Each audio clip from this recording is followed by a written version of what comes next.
وعلى آله وصحبه ومن والاه ولا حول Assalamualaikum. ولا قوة إلا بالله ba'du. Alhamdulillah segala puji bagi Allah Subhanahu wa taala yang telah kemudian mempertemukan kita kembali ya di agenda rutin kita semuanya yaitu kajian fikih ibadah insyaallah selama 1 jam ke depan.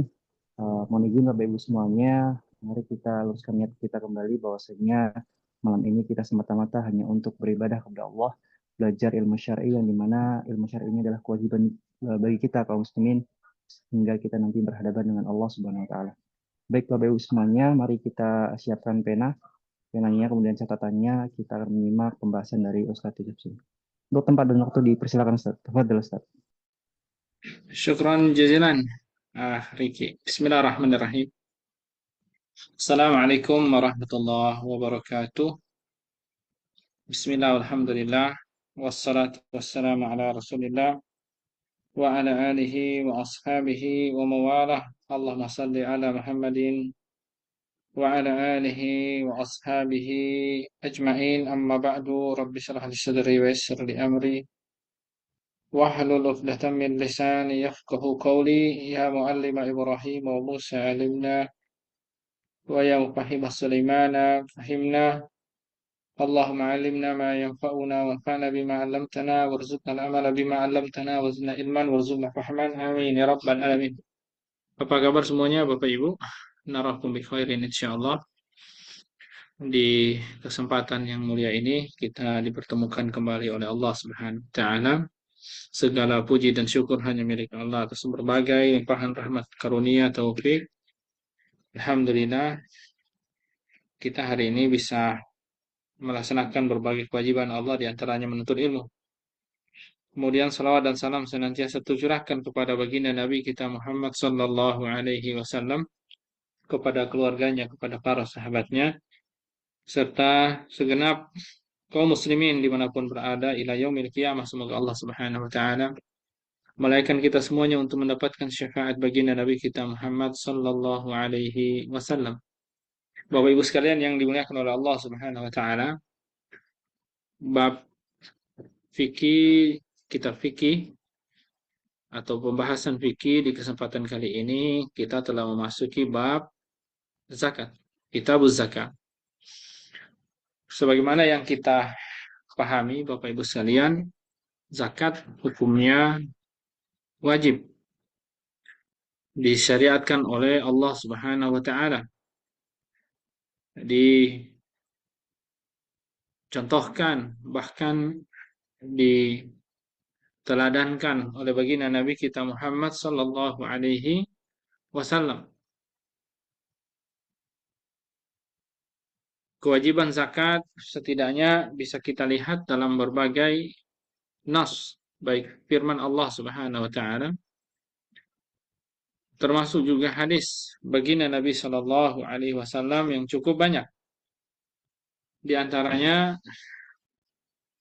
dalam surat At-Taubah ayat 103 Allah Subhanahu wa taala berfirman, "Khudh a'udzu billahi minasyaitonir rajim. Khudh min amwalihim shadaqatan tutahhiruhum wa tuzakkihim biha." Ambillah min tabi'idiyah dari sebagian harta-harta mereka shadaqatan sebagai zakat, tutahhiruhum wa tuzakkihim biha, yang itu memiliki fungsi. Dengan zakat itu kalau diambil itu akan mensucikan mereka, wa tuzakkihim biha, dan juga akan membersihkan mereka dan akan menyucikan mereka dengan zakat itu, biha artinya dengan zakat itu. Jadi benar-benar harta itu diambil, dan sebagian, tidak semua harta, dan itu pun ada aturannya. Orang-orang yang telah mencapai batas minimal yang disebut dengan nisab zakah. Jadi tidak semua, dan tidak semua jenis harta. Ini yang akan kita pelajari hari ini, sehingga kita akan mendapatkan kemurahan Allah Subhanahu wa taala kepada seluruh makhluknya, ya, di mana Allah Subhanahu wa taala sekali-kali tidak membebani hamba-hambanya melebihi kapasitasnya. Sehingga orang-orang yang tidak membayarkan zakat itu sebenarnya adalah kategori orang-orang yang sangat bakhil, syuh, bahkan sangat pelit. Karena Allah telah menetapkan syariatnya untuk mengambil sebagian dari harta mereka, bukan semua harta mereka. Jika kita bandingkan dengan konsepsi atau berbagai konsepsi hidup yang diterapkan pada kita hari ini di luar Islam, itu benar-benar sangat menyusahkan manusia. Kalau dahulu di sistem kerajaan ada yang namanya upeti, dan konon upeti yang diambil dari rakyat itu sangat menzolimi. Kita bisa lihat zaman merkantilisme sebelum zaman kapitalisme. Zaman itu dikenal dengan zaman feodal, di mana orang-orang tertentu yang dibilang kasta biru, mereka adalah orang-orang yang menguasai tanah-tanah yang ada. Mereka mempekerjakan orang-orang, rakyat kecil, miskin, buruh, dan seterusnya, dan benar-benar bahkan mereka itu menguasai lahan-lahan mereka. Tidak jarang mereka menguasai lahan-lahan mereka. Sudahlah itu, ketika mereka harus panen, mereka pun harus bayar upeti kepada negara. Besarannya seperti apa, bervariasi. Ini luar biasa. Kezaliman. Di zaman kapitalisme juga sama hari ini, hingga hari ini kemudian kita melihat bagaimana bahkan di negeri kita, mohon maaf, zakat yang hari ini dipaksakan, dibayarkan oleh rakyat dengan macam-macam jenisnya, itu sebenarnya sangat memberatkan rakyat. Pengusaha juga sangat berat, sulit untuk menjalankan usahanya. Rakyat kecil yang sudah susah untuk mendapatkan uang pun harus dipajaki, ya, setidaknya mereka akan bayar pajak PPN, mereka pun juga bayar pajak kendaraan dan seterusnya, dan seterusnya. Dan ini sangat membebani, karena pajak tidak mengenal Anda kaya, Anda miskin. Bahkan kalau kita melihat dalam konsepsi keyakinan di luar Islam, katakanlah Nasrani, mereka punya juga pungutan, ya, pungutan yang dikenal dengan sepersepuluhan dan mungkin dan seterusnya. Artinya dari harta yang mereka kumpulkan, mereka akan keluarkan sepersepuluh, dan ini cukup berat sebenarnya. Tapi seperti itulah. Jika dibandingkan dengan Islam, Islam hanya meminta, hanya mengambil 2,5% dari harta yang kita kumpulkan, bahkan itu sebagai ibadah. Ibadah yang dengan itu sebenarnya fungsinya Allah Subhanahu wa taala membersihkan kita dari mungkin di antara harta yang kita kumpulkan ada jalan-jalan yang tidak halal kita dapatkan, maka insya Allah dengan zakat itu akan dibersihkan harta kita. Dan juga hati kita akan disucikan waktu zakihim biha. Dengan cara hati kita ini kadang punya penyakit.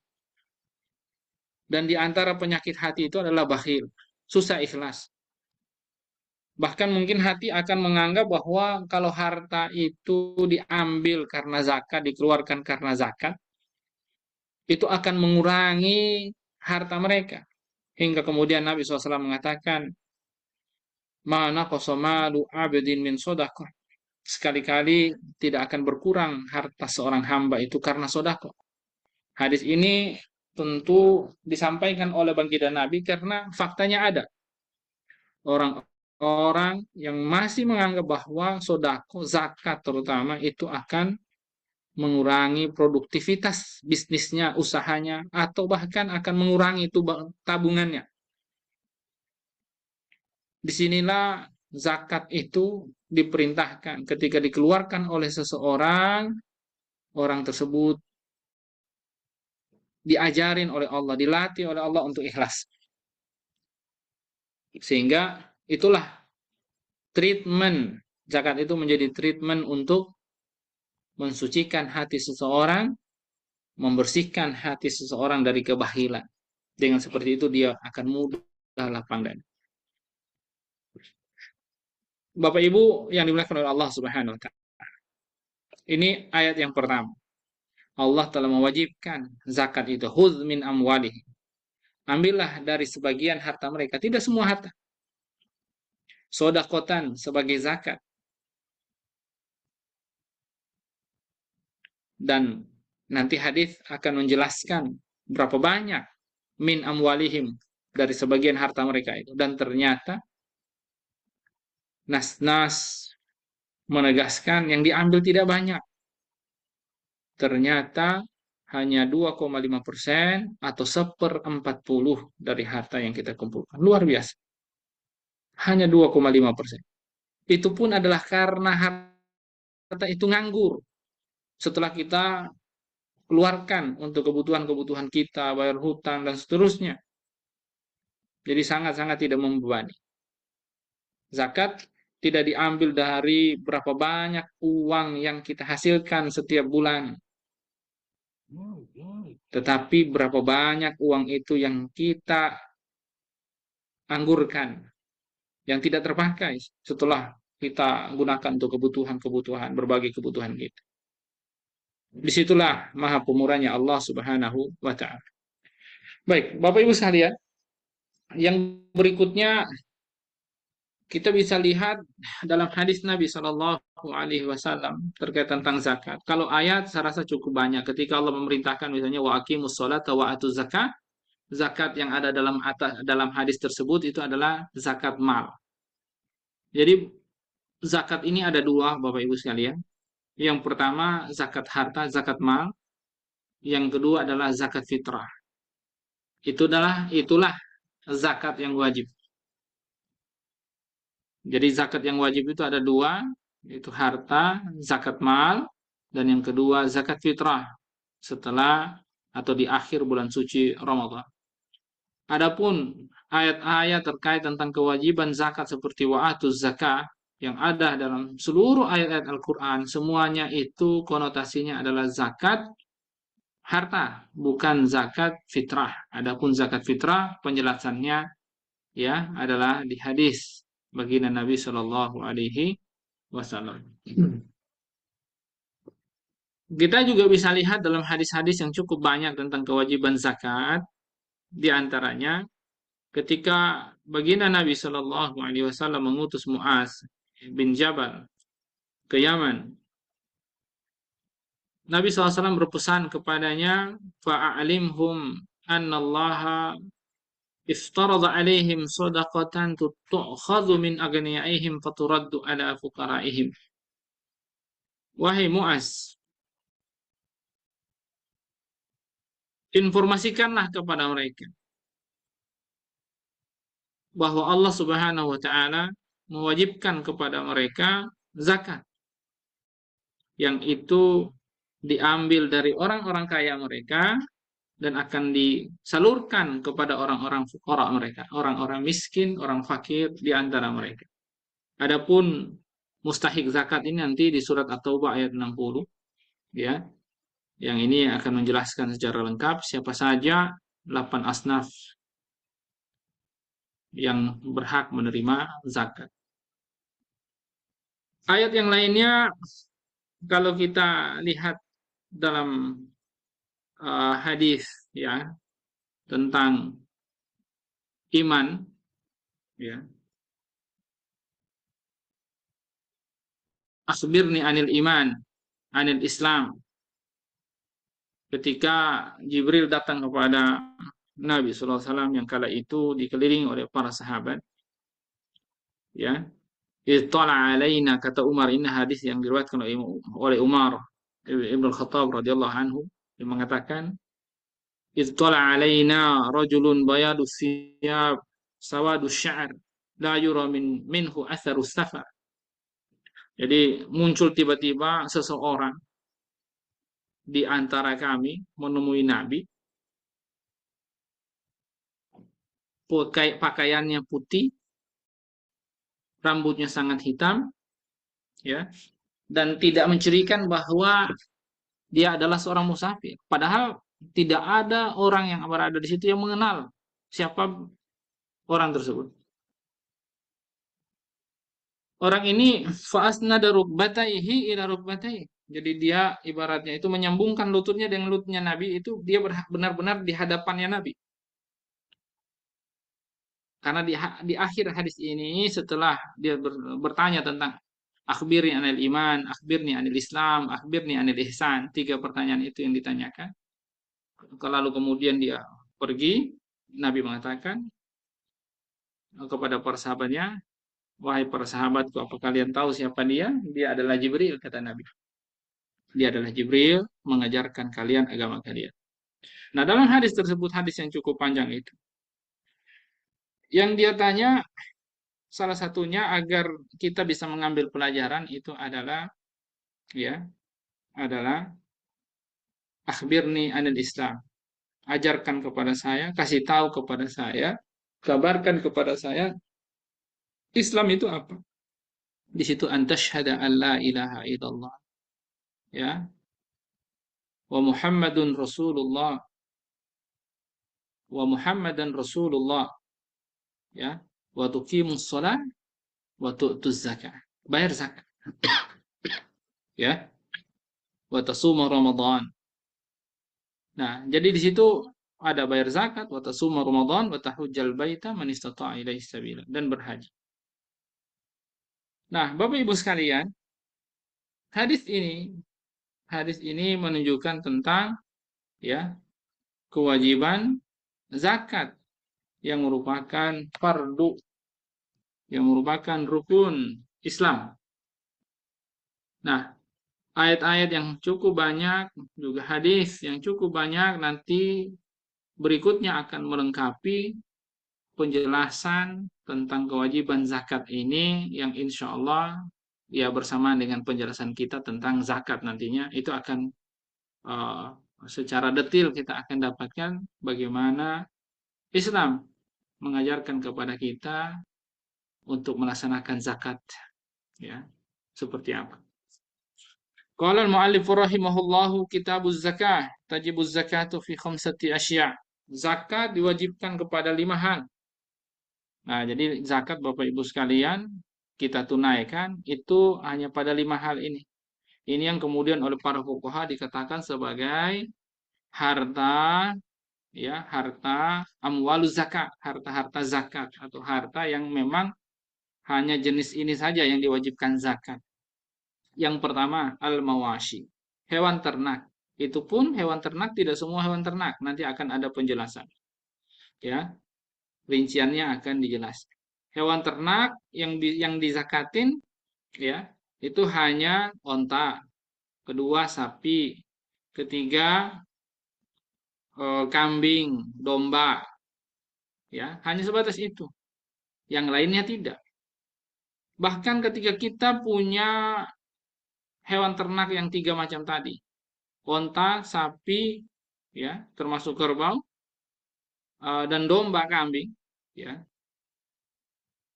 tidak semua saat kita memiliki hewan ternak itu lantas kita bayarkan zakatnya karena ada ketentuannya, baik haul maupun nisabnya. Bahkan ada keadaan-keadaan yang mengatur sekalipun kita sudah mencapai haul, mencapai nisab, tapi keadaan-keadaan ini ya bisa membuat kita tidak wajib bayar zakat. Jadi tidak sembarang gitu. Ada ketentuan ya seperti keadaan-keadaan yang mana kalau kita berada pada keadaan tersebut kita baru wajib membayar zakat. Kalau kita tidak berada pada keadaan tersebut tidak wajib bayar zakat. Ini hewan ternak. Yang kedua, asman wal asman. Kalau punya uang, bisa uangnya berupa emas atau perak, atau bisa berupa uang kertas yang bukan emas atau perak. Makanya di sini disebut sebagai wal asman, bukan wal zahab wal fiddo. Karena sebagian kitab juga disebutkan al-zahab wal fiddo. Ya, intinya al asman itu meliputi ya semua jenis uang, uang fiat money hari ini, ya, rupiah, dolar dan seterusnya, hingga kemudian kalau kita punya uang dinar dirham atau bahkan ya kita nggak punya dinar dirham seperti punya emas perak juga termasuk.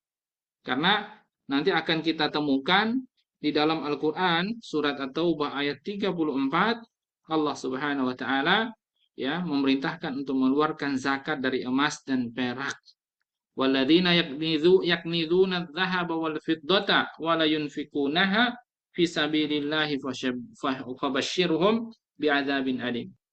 Ya, barang siapa orang-orang yang menumpuk ya nimbun emas perak dan tidak mengeluarkan zakatnya, yunfikunaha di sini maknanya adalah lam tuaddi zakataha, yang tidak dibayarkan zakatnya, fabashshirhum bi'adzabin alim, maka kabarkan kepada mereka bahwa mereka akan ditimpa dengan azab yang pedih. Jadi ketika Imam Bukhari menafsirkan hadis ayat tersebut, ya, dia meriwayatkan dari Ibnu Umar berkata, jadi man kana zaha, barang siapa yang menimbun emas perak, falam yu'addi zakataha. Jadi makna kanzul mal, menimbun hartanya di situ adalah tidak membayarkan zakatnya dalam hadis dalam ayat tersebut. Jadi surat At-Taubah ayat 34, menurut riwayat Imam Bukhari dari Ibnu Umar, ya, dia mengatakan bahwa yang dimaksud dengan kanzul zahab wal fiddah, ya, yaknizuna zahab wal fiddah, orang yang menimbun emas perak itu adalah orang yang tidak membayarkan zakatnya, maka fawailul lahu, celaka baginya, ya. Dan ada pendapat para ulama yang mengatakan bahwa ini sebelum ayat zakat itu turun, ya. Ketika ayat zakat itu turun, maka dengan zakat itu akan memberikan kesucian bagi harta. Itu pendapat dari para sebagian komentar dari para fuqaha. Dalam hadis yang lain, kita bisa lihat dalam hadis yang diriwayatkan oleh Imam Muslim dan juga Abu Dawud, dari Abu Hurairah berkata, qala Rasulullah sallallahu alaihi wasallam, Rasul sallallahu alaihi wasallam bersabda, ma min sahibi dhahabin wala fiddatin la yuaddi haqqaha illa idza kana yaumal qiyamati suffihat lahu safaihu min nar fa uhmi 'alaiha fi nari jahannam fayuqwa biha janbuhu wa dhahruhu kullama barudat u'idat lahu fi yaumin kana miqdaruhu 50 alf sana hatta yuqda bainal ibad fayura sabilahu imma ilal jannah wa imma ilan nar. Waliyadzubillah. Hadis, ya, dalam redaksi Imam Muslim yang kita kutip ini. Dalam hadis ini Nabi Shallallahu Alaihi Wasallam mengatakan, ya, tidaklah seorang pemilik emas dan perak dia tidak membayarkan zakatnya, melainkan ketika yaumul kiamah nanti dia akan, ya, di dia akan disuffihat, akan ditindih dengan disuruh pikul, ya, disuruh ditindih dengan lembaran-lembaran emas perak yang terbuat dari api, dan akan fauhmiya 'alaiha fi nari jahannam, dan dia akan dibakar dengan itu dan akan disetrika, ya, janbuhu, ya, janbuh itu ini, ya, badannya lah intinya, dan juga punggungnya, dan kullama barudat, ketika dia dingin maka akan dikembalikan lagi, ya, dan dikembalikan lagi seperti namanya juga disiksa, ya, setelah meleleh semua dagingnya dan seterusnya dikembalikan lagi utuh, ya, disiksa kembali seperti itu. Dan berapa lama? Selama 50.000 tahun, hatta yuqda bainal ibad, hingga kemudian seluruh manusia itu selesai qadanya, ya, perhitungannya, artinya selesai diperhitungkan, ya. Jadi ini belum siksa api neraka, baru saat proses qada, ya, peradilan. Fayurasabilahu, setelah itu baru dia akan melihat jalannya, diperlihatkan oleh Allah, apakah dia tempatnya di surga, ya, ataukah di neraka. Waliyazubillah, waliyazubillah, naudzubillah min dzalik. Nah, Bapak Ibu sekalian, ya, sangat berat sekali Bapak Ibu sekalian, ya. Nah, hadis tadi ini untuk melengkapi bahwa pemilik emas, pemilik perak juga termasuk dalam kategori asman, ya, yang berhak bahkan berkewajiban untuk membayarkan zakatnya. Jadi uang, baik itu kertas, fiat money, ataupun dia bentuknya dinar, dirham, emas perak, atau bahkan emas perak itu sendiri yang bukan berbentuk uang, itu harus dikeluarkan zakatnya. Yang berikutnya wazzuru, ya. Zuru ini al-hubub, yaitu pertanian, dan tidak semua pertanian. Ya, walaupun di situ ada khilafiyah. Yang pasti kalau yang saya pegang adalah hanya yang disebutkan oleh hadis, dan dia hanya hanya satu macam. Apa saja hubub? Ya hanya jenis gandum saja. Ya, hinto, bur, syair itu ada 3 jenis. Ya, hanya jenis gandum. Jadi kalau beras tidak, jagung juga tidak, dan yang lain-lain juga tidak. Walaupun di fikih mazhab Syafi'i ya kita dapatkan, dan juga mungkin mazhab yang lain, ya mereka memperluas amwal zakat dari segi az-zuru', hasil pertanian ini yang meliputi padi, ya maksudnya beras, meliputi jagung yang merupakan qutul balad, makanan pokok. Jadi kalau misalnya makanan pokok sebagian orang adalah sagu, mungkin sagu juga akan termasuk. Kalau makanan pokok sebagian orang lagi adalah umbi-umbian, maka umbi-umbian pun juga akan diwajibkan zakatnya. Karena ilatnya, mereka mengambil ilat yaitu akwat sebagai makanan pokok. Manakala ya tumbuhan tersebut menjadi makanan pokok, maka itu akan eh, dikiaskan, maka wajib dibayarkan zakatnya. Namun ya pendapat yang saya pilih, bahkan saya lihat juga mayoritas para fuqaha, dan ini sebenarnya pendapat yang kuat sih, ya adalah ya hanya gandum-ganduman saja, beras tidak termasuk. Yang berikut wasimak, ya simak, buah-buahan. Buah yang wajib dizakatkan ya hanya anggur dan juga kurma, tidak termasuk buah-buah yang lain, ya. Tidak termasuk pisang, tidak termasuk jeruk, tidak termasuk apel, tidak termasuk pir, tidak termasuk buah-buah yang lain. Jadi hanya cukup anggur dan juga kurma, ya, dalam bentuk yang sudah kering. Itu yang keempat. Dan yang kelima, yang terakhir Bapak Ibu sekalian, yang dibayarkan, harta yang dibayarkan zakatnya, yaitu barang niaga, barang perdagangan. Semua jenis barang yang kita dagangkan, dan jenis barang ini adalah barang yang halal, dan kita tidak boleh mendagangkan barang yang haram. Jadi semua barang yang kita dagangkan, ya, rumah, mobil, motor, sepeda, ya, atau barang apapun, fotokopian, ya, atau mungkin pipa-pipaan, atau semen, toko bangunan, atau apapun yang menjadi komoditi yang kita perdagangkan, ya, selama itu sebagai barang dagangan namanya, kita perdagangkan dan barang itu halal, maka wajib kita keluarkan zakatnya sebagai barang niaga, bukan karena barangnya, bukan karena jenis barangnya. Ya, sejatinya kalau kita punya rumah, kita tidak dagang rumah, maka tidak perlu kita bayarkan zakatnya itu rumah, itu benda mati. Kita punya kendaraan mobil, punya motor, berapapun jumlahnya, kalau kita bukanlah pedagang, ya maka ya kita tidak perlu mengeluarkan zakatnya.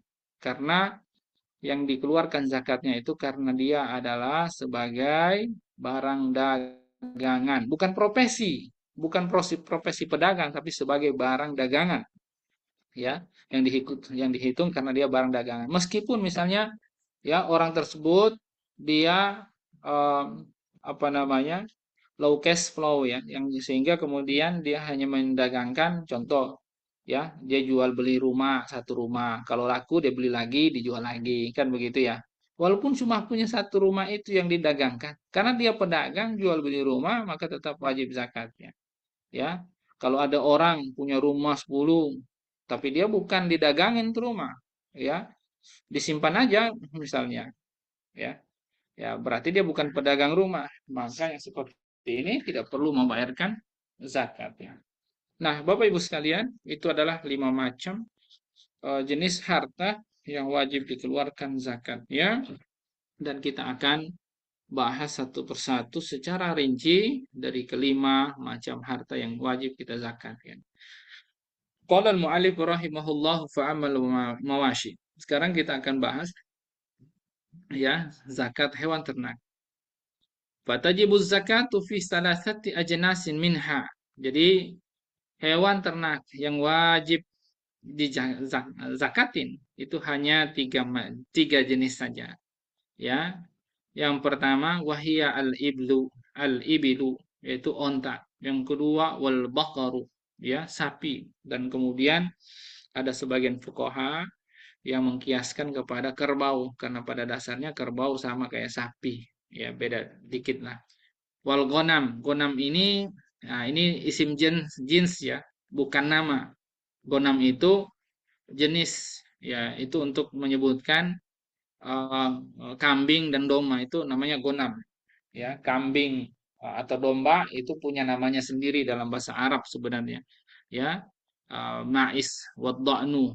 Tetapi untuk jenisnya namanya gonam. Mau domba kita bilang gonam, ya. Kambing juga gonam seperti itu. Nah, hanya tiga jenis ini yang kemudian boleh dizakatin, dan ini berdasarkan riwayat. Kalau kita lihat riwayat dari apa namanya, ya, dari apa, riwayat dari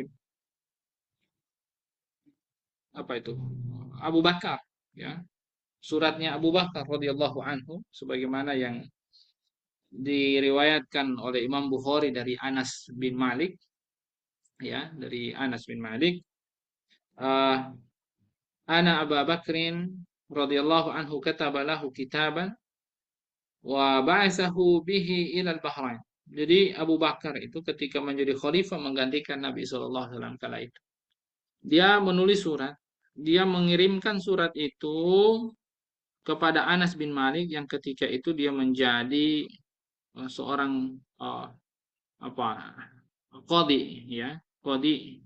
Setahu saya bukan wali tapi qadi di Yaman, ya, Bahrain waktu itu. Bisa juga wali, ya, tapi wali itu maksudnya gubernur, ya, kala itu. Wa fi awalihi, dan di awal surat itu ya tertulis Bismillahirrahmanirrahim. Hadhihi faridatus sadaqati allati faradaha Rasulullah sallallahu alaihi wasallam 'alal muslimin. Jadi di awal surat itu tertulis dengan menyebutkan nama Allah yang Maha Pengasih, Maha Pemurah. Ini adalah kewajiban zakat yang Rasulullah sallallahu alaihi wasallam perlukan kepada seluruh kaum muslimin. Faman su'ilaha minal muslimin ala wajhiha falyu'tiha. Barang siapa kaum muslimin yang diminta membayarkan zakatnya sesuai dengan ketentuannya. Ya, artinya kalau diminta berarti itu telah memenuhi kewajiban. Karena zaman dahulu bahkan dari zaman Nabi ada utusan negara namanya Al-Khors, ya. Ada Sa'yu Zaka namanya. Orang-orang utusan negara ini punya ahli hitungnya, punya tukang tagihnya, yang dimana ya mereka itu pasti tahu harta-hartanya masyarakat. Nah, ini juga memberikan informasi kepada kita sebenarnya kalau negara dalam Islam itu benar-benar berbasis data, memiliki data yang luar biasa, data yang akurat, ya, data yang bisa dipertanggungjawabkan, ya, dan tidak ada rakyat yang takut datanya tentang kekayaannya, tentang keadaan keluarganya seperti apa diketahui negara. Tak, karena negaranya amanah, negaranya tidak menjual data rakyatnya seperti yang terjadi di kita. Diduga kuat, ya, data-data kita kejual. Nah, ini bahaya banget ya. Ya, bahaya banget. Nah, dalam Islam itu data itu sangat dibutuhkan untuk meriayah rakyat, untuk mengetahui siapa yang miskin, siapa yang fakir, siapa yang telah berhasil menjadi apa, keluar dari kefakiran, kemiskinan dan seterusnya. Berapa anaknya dan seterusnya. Berapa yang sedang sekolah, belum sekolah dan seterusnya. Itu dibutuhkan oleh negara. Jadi negara sangat tahu data keadaan rakyatnya. Itu akan memudahkan mereka meriayah, ya, bukan untuk memanipulasi, menjual data mereka dan untuk mengeksploitasi, bukan. Kalau hari ini orang takut memberikan datanya bahkan kepada negaranya, ya, karena takut dieksploitasi, takut diminta ini itu, karena akan datang tukang tagih, ya, mengatasnamakan negara, mengambil harta fulan, fulan, fulan dan seterusnya. Jadi takut. Kalau Islam tidak, karena pejabat tidak bisa, negara tidak bisa mengambil harta rakyat, ya, selain apa yang telah ditentukan oleh syariat, salah satunya adalah zakat. Jadi negara nggak bisa. Sebaliknya syariat mewajibkan negara, ya, untuk memenuhi kebutuhan rakyatnya, memfasilitasi rakyatnya, memberikan kesejahteraan rakyatnya, dan itulah salah satu kebutuhan agar bisa melaksanakan itu adalah memiliki data yang lengkap dari seluruh rakyat, ya. Dan ini menunjukkan banyak sekali hadis sebenarnya menunjukkan akan hal ini. Maka faman su'ilaha minal muslimin ala wajhiha falyu'tiha. Jadi barang siapa yang di mana kaum muslimin, barang siapa dari kaum muslimin yang diminta, ya, ala wajhiha berarti minta dengan benar karena dia telah diketahui telah masuk, ya, masuk nisab membayar zakat, maka hendaklah dia memberikannya, falyu'tiha. Wa man su'ila fawqaha fala yu'ti. Kalau barang siapa yang diminta melebihi yang seharusnya, maka jangan diberikan. Luar biasa.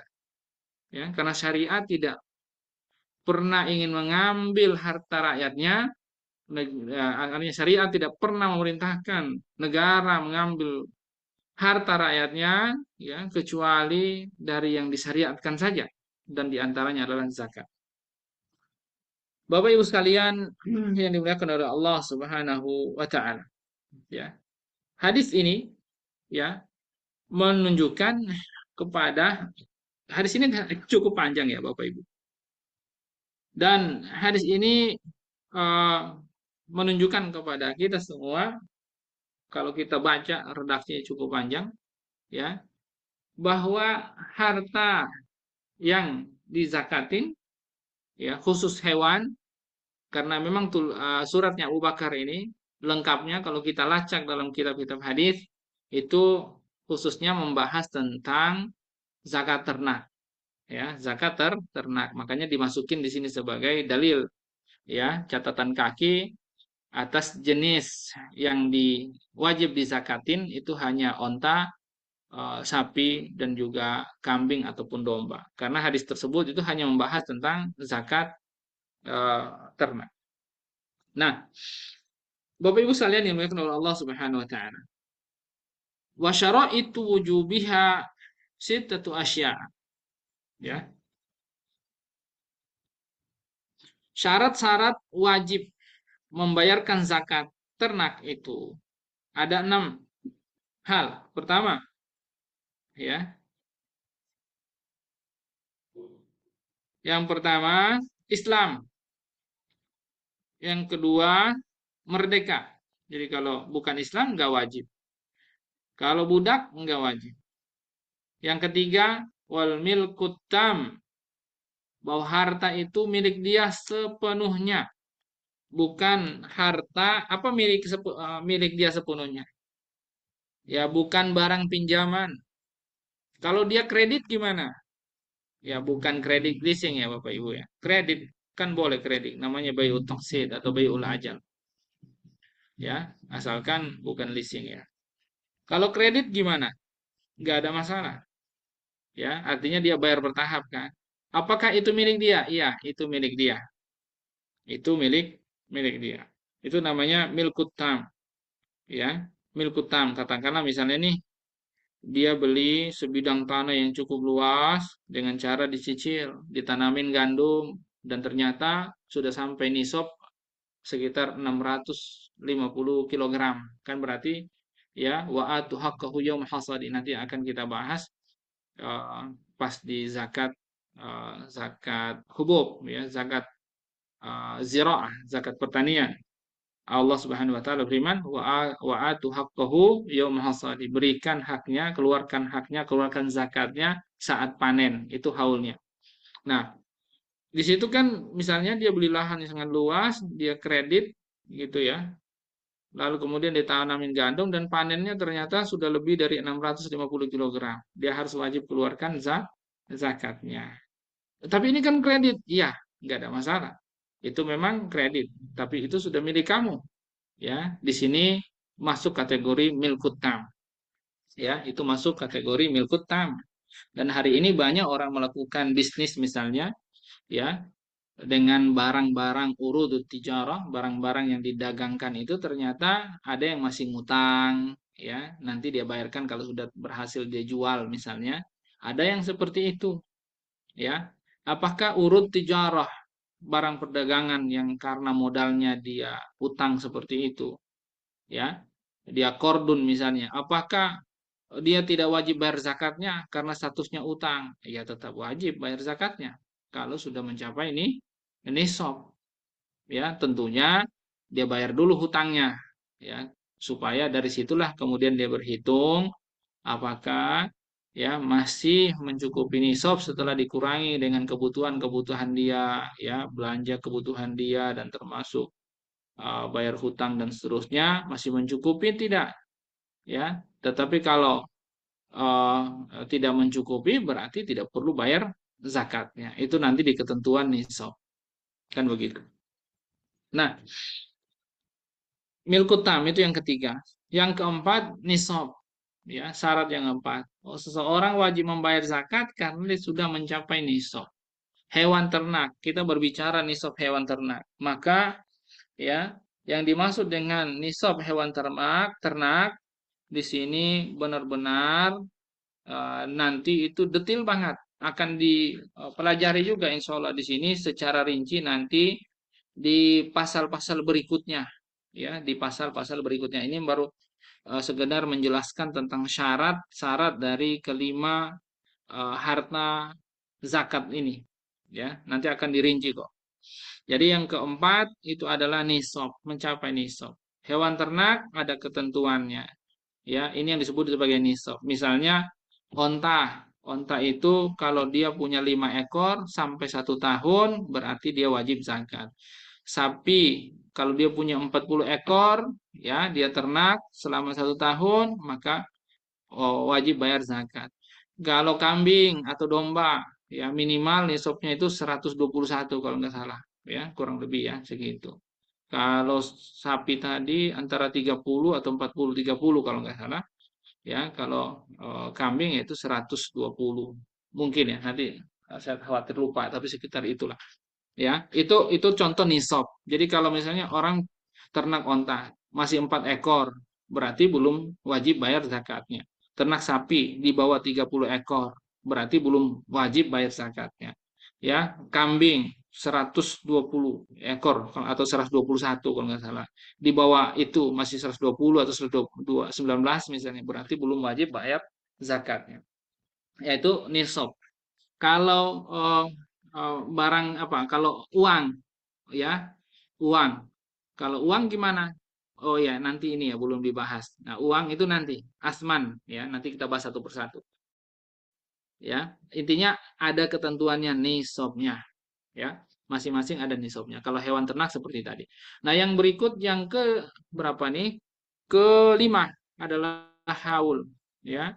Haul itu adalah masa 1 tahun, itu namanya haul, ya. Wahala alaihil haul. Jadi kalau kata Nabi SAW apa? Laisa fi mali zakatin hatta yahula alaihil haul. Jadi tidak ada zakat pada satu harta hingga kemudian terpenuhi 1 haul. 1 haul itu berapa? Satu apa? 1 tahun kepemilikan hartanya itu. Berarti untuk menghitung harta itu yang kita zakatkan, ya, 1 haul atau 1 tahun, ya, berada di tangan kita, ya, maka kita harus bikin startnya dan nanti ada finishnya. Nah, kita bayar itu di saat finishnya itu. Misalnya, ya, haulnya nih, ya, katakanlah misalnya saya punya Ya, ya. Udah nih main sana ya. Yang gampang. Oke. Nah, misalnya eh saya sekarang punya 4 ekor onta, ya kan? Kalau 5 ekor kan sudah wajib bayar zakat nih. Nah, eh 4 ekor onta hari ini, ya. Hari ini Robiu apa? Eh Robiu Tsani ya. Ini nih, pensil nih. Tahu mana pensil? Pensil sama mana? Nggak tahu. Sampai sana minta sama Umi sana. Minta sama Umi sana. Tapi nggak tahu pensil. Sana kan jangan ganggu nanti. Jangan. Ini ada aku tante. Dan saya ini selamat pagi ini malu. Sini. Aku susah. Jangan di sini ada. Aku susah. Ini lihat itu. Mana? Nggak ada nih. Sayang, ini Aminah no.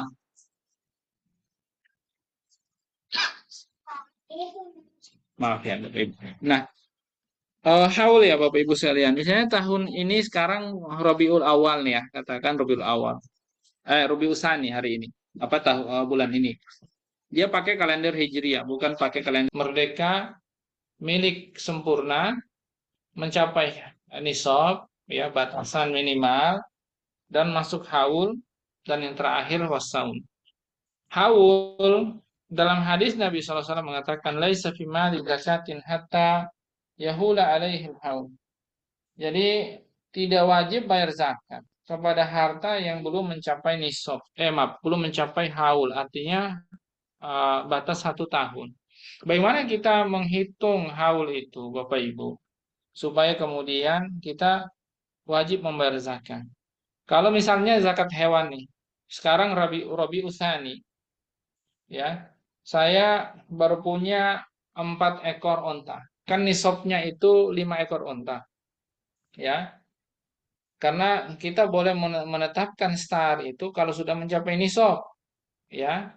Maka eh, ternyata nanti, ya, setelah ini sekarang eh, ya Rabiul Awal ya. Kemudian Jumadal Ula 1 bulan berikutnya ternyata saya punya 5 ekor onta misalnya. Artinya sudah sampai nisab, mencapai nisab. Maka sejak capai nisab saat itulah, ya, sejak capai nisab saat itulah, ya, saya di Jumadal Ula menetapkan star, ya, menetapkan star, misalnya katakanlah tanggal 5 Jumada al-Ula, berarti kan kalau Muharram, Safar, Rabiul Awal, Rabiul Tsani, Jumada al-Ula. Jumada al-Ula berarti bulan ke-5 ya, kalender Hijriah. Cece. Nah, Jumada al-Ula bulan ke-5 kalender Hijriah, ternyata saya sudah punya 5 ekor onta. Berarti kalau sudah 5 ekor onta kan saya sudah masuk nisab nih. Nah, disitulah ternyata 5 ekor onta bertambah pada tanggal 5 ya, tanggal 5 Jumadal Ula. Saya tulis tuh. Ya berarti tanggal 5 bulan 5 kalender Hijriah. Ya, saya tulis. Nanti 1 tahun berarti sekarang misalnya tahun 1446 ya, kalau nggak salah ya. 1446 47 47 ya. 47 Hijriah. Berarti nanti 1 tahun berikutnya di tanggal yang sama itu tanggal 5 Jumada al-Ula ya bulan 5 berarti tahun 1448 ya saya masih punya 5 ekor onta tadi atau berkurang atau bahkan bertambah. Kalau ternyata tanggal 5 bulan 5 berarti Jumada al-Ula tahun depan 1948 maaf 1948 1448 Hijriah ternyata berkurang tinggal 4 berarti saya nggak wajib bayar zakat pas tanggal 5. Tanggal 6-nya ada bertambah jadi 5 lagi atau bahkan 6 bertambah 2 karena jatuh tempo saya jual dulu tuh onta. Ya nggak masalah juga, silakan aja gitu dijual juga ya supaya membebaskan dari bayar zakat ya walaupun saya nggak memotivasi ya Bapak Ibu ya. Tapi boleh saja ada orang seperti itu. Ya, apakah bermasalah? Enggak, insya Allah. Gitu. Insya Allah tidak bermasalah. Ya, cece. Iya, iya, ya, situ jangan ganggu Abi ya. Nah, lalu kemudian ternyata dalam kasus berikutnya, ya, dalam kasus berikutnya, ternyata dia nggak punya tadi kan, tidak punya. Ya, tabel ini jangan diinjak ya. Sini, sini, sini. Sini. Aduh. Nah, katakanlah dia nggak mencapai nisab, ya, nggak mencapai nisab sehingga kemudian Dulu, coba. salah, bukan begitu. Sehingga kemudian ah, pas jatuh tempo tanggal 5 Jumadal Ula, dia tidak wajib bayar zakat untuk tahun itu, ya, 1 tahun itu. Berarti dia dianggap tidak wajib bayar zakat dan tanggal selanjutnya misalnya katakanlah tanggal 6, tanggal 7 atau tanggal 10, tiba-tiba dia punya 5 ekor onta lagi. Atau bahkan mungkin bertambah 7 dan seterusnya, ya, dan seterusnya. Nah, sejak saat itulah, saat bertambah itulah, ya, dia harus mencatat start awal lagi. Jadi tahun kemarin dia nggak dapat, ya, kan, ya jangan nanti lagi sih. Nah, jadi saat itu dia tidak wajib bayar zakat, berarti baru menetapkan start untuk 1 tahun berikutnya. Seperti itulah keadaannya. Nah, Bapak Ibu sekalian, ya, jadi itu contoh satu kasus ya, itu contoh satu kasus terkait tentang haul ya. Mesti orang bayar zakat itu mesti ada haulnya karena kata Nabi SAW ya, laisa fi mali zakatin hatta yahula alaihil haul. Tidak ada zakat pada harta yang tadi, harta yang 5 macam tadi kecuali telah mencapai telah masuk haulnya. Jadi maka bagaimana keadaan untuk harta-harta yang hari ini kadang dipaksakan oleh banyak orang, ya, misalnya ada zakat profesi, dibilang zakat profesi, dimintain zakatnya, ya, padahal itu nggak jelas haulnya, bagaimana ngitungnya, ya, bagaimana menghitungnya itu nggak jelas juga itu, bagaimana menghitungnya itu, maksudnya menghitungnya gimana, yang dimaksud dengan menghitungnya itu. Eh, Zakat itu kan bukan dari berapa banyak yang dia hasilkan, ya, dari harta itu. Maka apa gunanya harta yang dihasilkan? Misalnya katakanlah dia gajinya 100 juta sebulan, ya, banyak 100 juta kan gitu. Tapi ternyata dia punya keluarga yang dia harus nafkahi 20 orang misalnya, sehingga uang 100 juta yang dia dapatin pun ternyata tidak berbekas hingga bahkan nabung pun juga nggak bisa misalnya karena banyak kebutuhan yang perlu dia nafkahin, ya.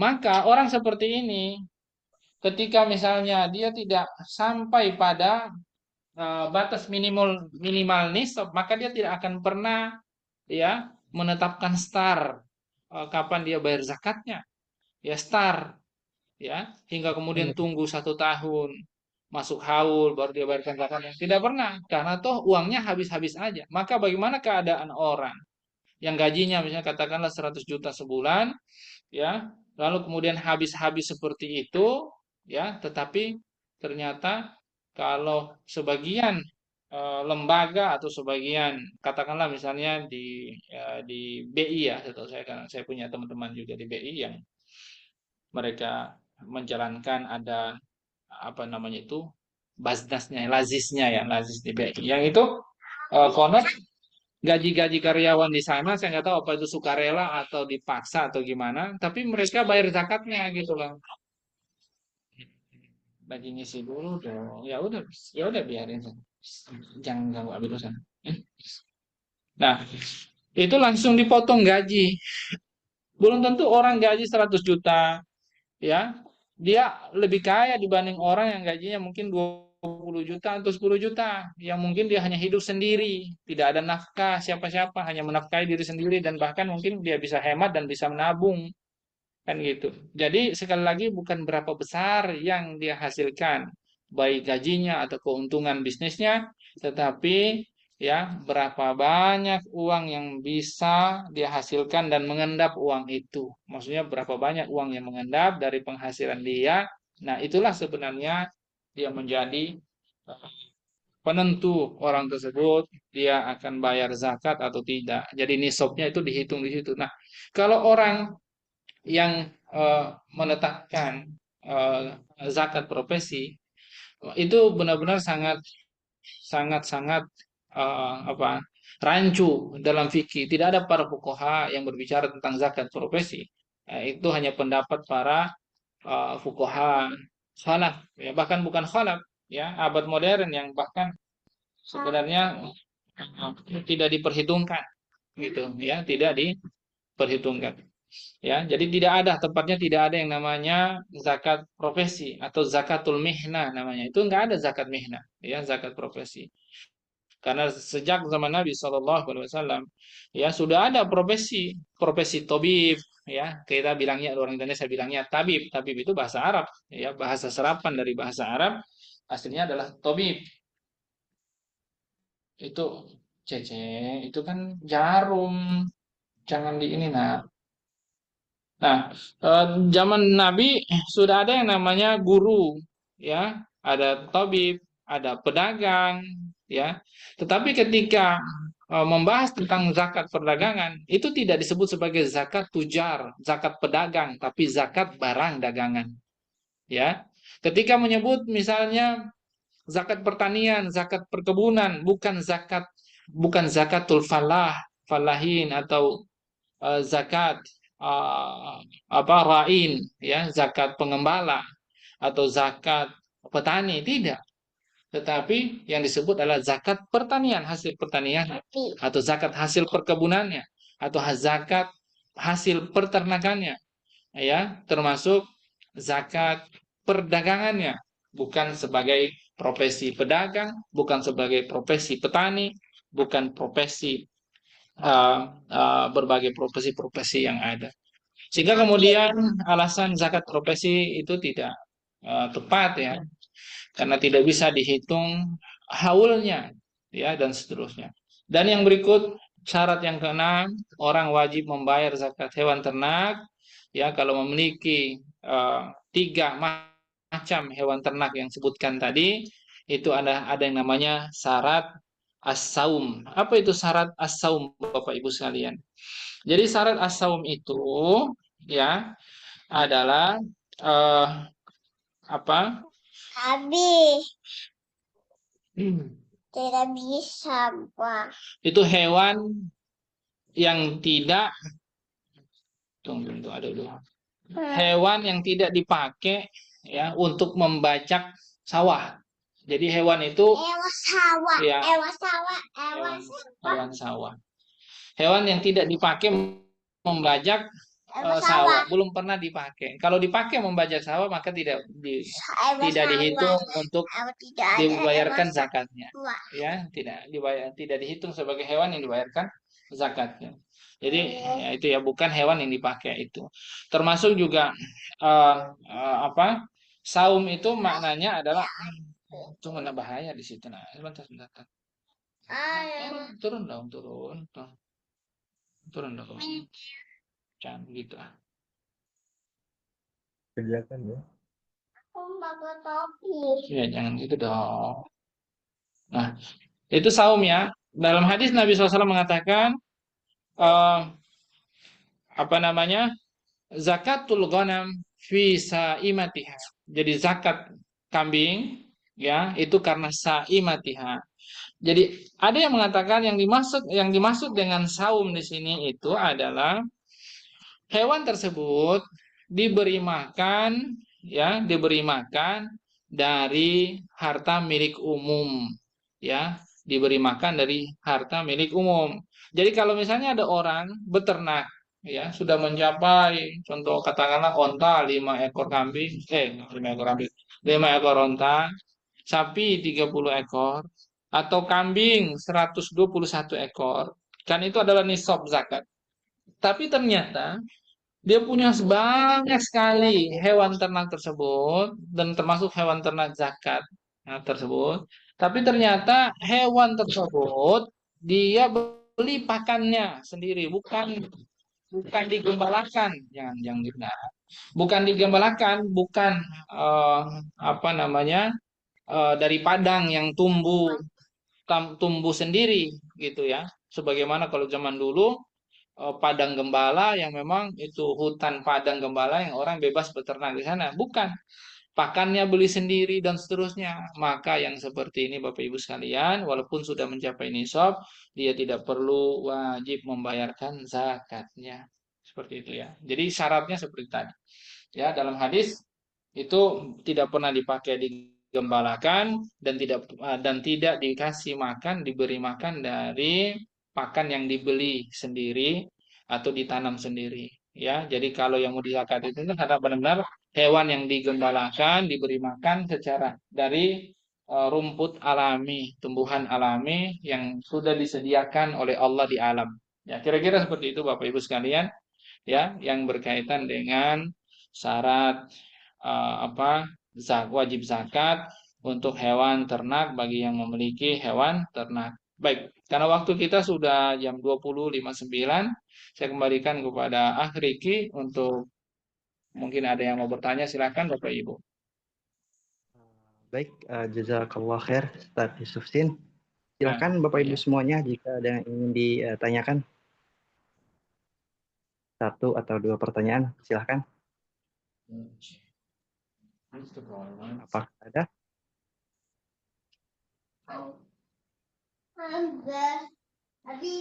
Sepertinya tidak ada, Ustaz. Nggak ada ya?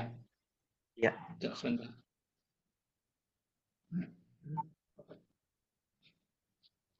Mungkin kita tutup, Ustaz, atau bagaimana? Ya udah. Kalau nggak ada ya udah kita tutup aja lah, diakhiri. Jangan dulu. Oh, jangan dulu ini Tepan lagi. Baik, terima kasih Bapak Ibu semuanya atas kehadirannya dan malam ini semoga Allah kemudian berikan kita pemahaman Islam yang sempurna sehingga kita dapat mengamalkan apa yang kemudian kita dapatkan ilmu pada hari ini. Semoga Bapak Ibu semuanya juga Allah jaga dengan penjagaan yang sempurna keluarga kita dan khususnya kaum muslimin semuanya, semoga Allah berikan penjagaan yang terbaik. Baik, mari kita tutup dengan alhamdulillah dan doa majelis. Alhamdulillahirabbil alamin. Subhanallah wa bihamdika asyhadu an la ilaha illa anta astaghfiruka wa atubu ilaik. Assalamualaikum. Waalaikumsalam warahmatullahi wabarakatuh. Terima kasih Waalaikumsalam Ustaz. warahmatullahi Terima kasih wabarakatuh. Ustaz. Mas Riki, terima Maaf ya kasih. Bapak Ibu Terima sekalian, kasih. agak sedikit gangguan. Terima kasih Ya. semuanya ya. Terima Sampai kasih. ketemu kembali di Assalamualaikum. pertemuan berikutnya. Ya. Assalamualaikum. Waalaikumsalam warahmatullahi wabarakatuh. Habib.